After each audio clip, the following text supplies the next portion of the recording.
So now we've got a handle on most of the devices in this room. Let's go back into the control room and get our hands on with the switcher system, the soundboard, and our recorders. So back here in the control room, working with our switcher system, as you can see, we have 2 camera feeds pulled up, a couple of computer inputs, some graphics. Everything is numbered 1, 2, 3, 4 for cameras, HDMI 1 and 2, graphics and clips. Most of those labels will correspond to the actual labeled buttons we have down here on our broadcast pix pad. So we can look at this top row. This is going to be our program row. So anything we press here is going to directly send to the program output in red. We also have the lower row, which doesn't have the little labels, but this is what we're going to call our preview row. So anything we press here will send directly into our preview window. Program by default is going to be the thing that sort of makes it to the program or to our recording. If you look over here at our recorders, these monitors will show you basically exactly what these recorders are getting. Whatever's in the red program window is what we're seeing over in the recording monitors. Whatever's in preview is just more for you as the director, just to help you see what you're going to cut to next. As far as cutting in between program and preview, we have a couple different options. We can do hard cuts, which is going to be with this cut button. Boom, boom, hard cut, boom, hard cut. So cuts look great for a lot of different productions. Definitely recommend starting with that if you're getting your feel for the board. But we got plenty of other options as well. We can do a fade, which definitely looks nice depending on what you're filming. So you can do an auto fade by pressing this auto trans button. We also can control the transition rate ourselves with this handy T-bar. So if you've seen any control rooms or been around video production, this might be very familiar to you. If not, welcome to your new best friend. The T-bar rocks. Can really get expressive with it. So the auto fade or the T-bar will both give us this nice mix transition. But a really awesome thing about this switcher board is we've got 116 or so other preset transitions. So I'm over here on mix, which like I mentioned is just gonna be the standard fade between the 2 inputs. We go over to the non-mix button. This will then kick us over to this batch of pix buttons, and they'll actually show us more or less what each of the transitions will look like. There's over 100 different transitions, about 130. So we can get very creative, silly, artsy with this, and that'll look something like that. So the T-bar still works for these transitions. The auto trans button still works. At CCTV, we love the heart transition. If I wanted both cameras in the frame at once, could set it to this, and it doesn't always have to be one or the other. You can kind of, in certain situations, maybe just have it be both. So now we're over here at our soundboard. It's turned on. Let's send some signal through it. There's the snake in that studio itself. It comes back here, comes into all of these individual inputs. Each has a corresponding fader. Input 3 is the computer audio. Now, if I've raised the fader on input 3, you'll see we're starting to get level. You'll see that on the display here and kind of in the master out audio meter on this end. We're checking to make sure that the switch over here is powered on as well.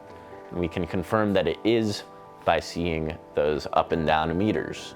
If I were to suddenly turn the switch off in this audio rack, you'll notice we're not getting any level over there really, just a few final pops as the system shuts off.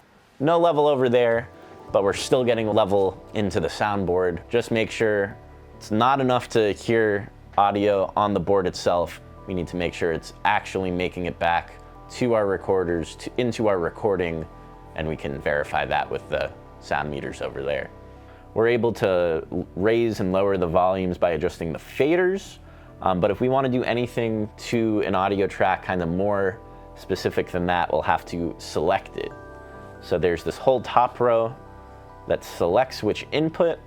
When we do that, we'll see the screen over here changes to show all of the audio effects we're putting onto that channel. Basically, the most common one you're going to be worrying about is gain. These individual inputs, we can raise and lower their level, but in addition to making something louder by raising its level, you can also introduce gain after the fact, which makes something even louder or potentially quieter. So that's going to be this knob here. All of these knobs are basically like the EQ, like equalizer effects type things that you can do. Let's say we're doing a two-person interview. They have lav mics on. You know, mic 4 and 5 are both honed in on 0. You'd think that, hey, they'd be matched. That's not always the case because we go and select the gain. Let's say channel 4 is set to plus 39 dB, which is just a unit of volume measurement, whereas channel 5 here is set to -1 dB. So that's already a difference of 40 dB, even though they are leveled at the same, they're gonna be significantly different in volume. So if you're not sure, you can always just go and set all of your gain to 0 to start with, level those out.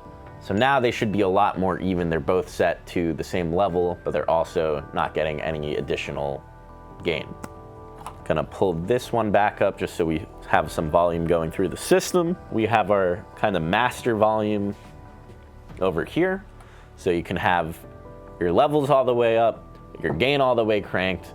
If your master volume set to very quiet or not that loud, it's gonna be very quiet or not that loud. So we can raise this up, and as we do, we start to see getting a good amount of level there.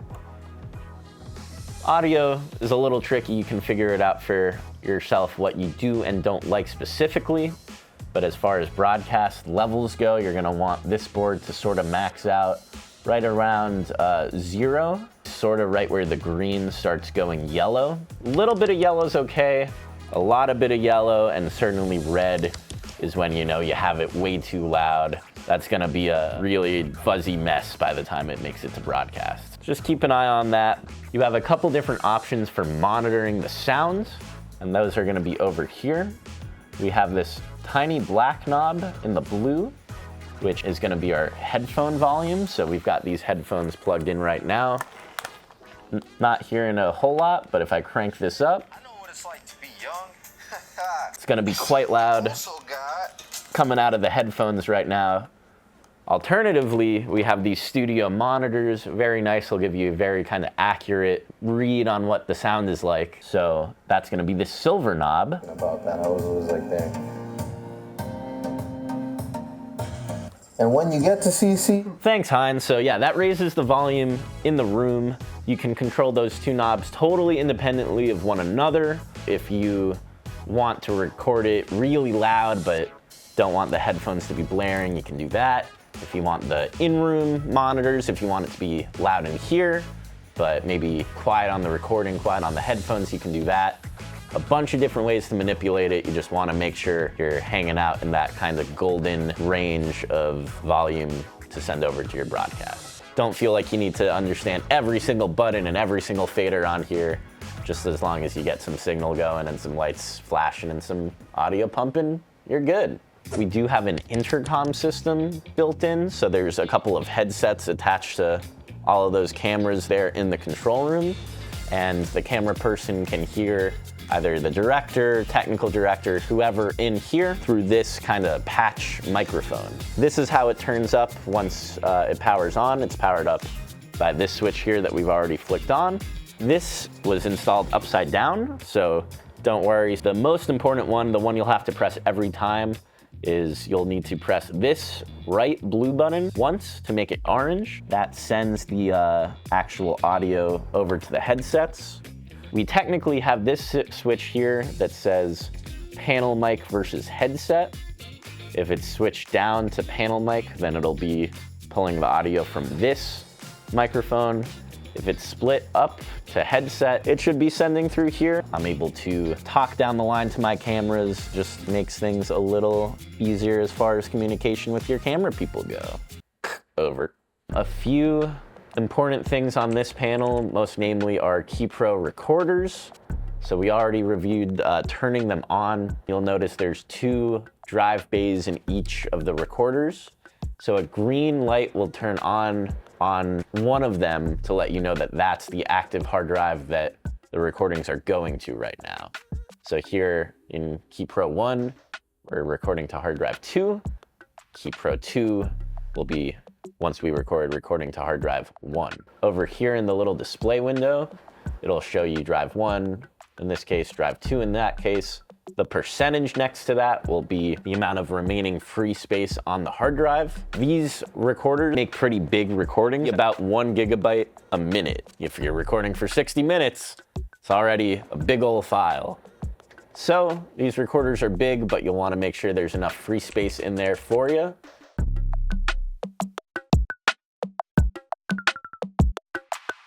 If you're recording to this hard drive, but would actually prefer this one, you can press the slot button. It'll take a little while to think, but it should go over from accessing slot 2 to slot 1. It says media mounting.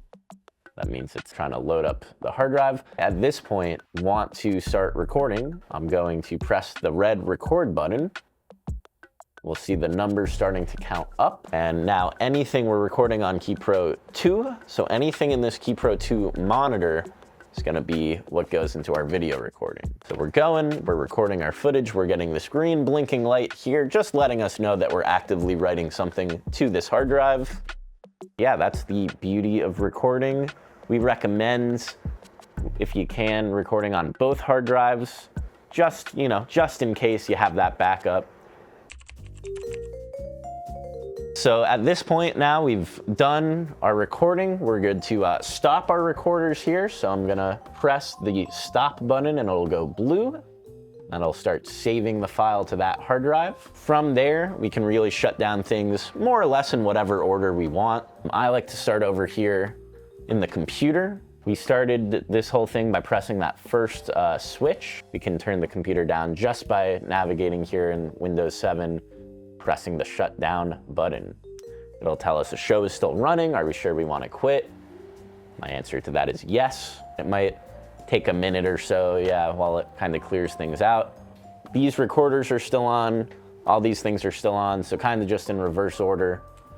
We're gonna hold down the power on the hard drive recorders to shut them off. That'll say shutting down now and then just turn off. We will go up here and turn off the power on the power switch. Now we can go over here to our computer. Don't actually need to turn the computer off. This computer basically stays on all the time. It goes into sleep mode when it's not being used. We will need to turn the soundboard off. Don't immediately go for the back button. You will have to press it, so I hope you remembered where it is. First, we need to press this home button here on the right. It'll take me to the home screen. This is a touch screen actually. So we can press shut down. It'll confirm that's what we really want to do. And it says it is now safe to turn off our QU soundboard. So that's where that back button comes into play. Now the soundboard's off, and we'll just want to make sure we've turned this audio switch off, which apparently I've already done. That's most of it. You'll notice these camera control units are still lit up. These are breakout units that let you control gain, color, exposure, all of the things you can control on the studio cameras with all the buttons kind of native on the camera. You can also do with these controllers. So these will be on and lit up until we go back into the studio and turn the cameras off themselves. As far as shutting down in the studio, we'll just have to do, once again, what we did in reverse order. We'll have to switch off the cameras, turn off the monitors, grab the lens caps and pop those back in. And then if we kind of unrolled the cameras to move them out further in the room, we'll just need to wrap those cables back up in their storage area and basically leave the room more or less exactly as we found it. So that's the CCTV way. And now we're done, we've done our recording. Let's say we wanna start backing up our footage before we even leave. We can pop out the hard drive, bring it over to this computer here. We've added a hard drive cable there. It goes into this side of the hard drive, it pops right in. And if you're backing up to one of your SD cards, we have an SD card reader here. If you're backing it up to Google Drive or a cloud storage, you can do that. But the hard drive will show up right here and you can get started on that potentially lengthy file process right away.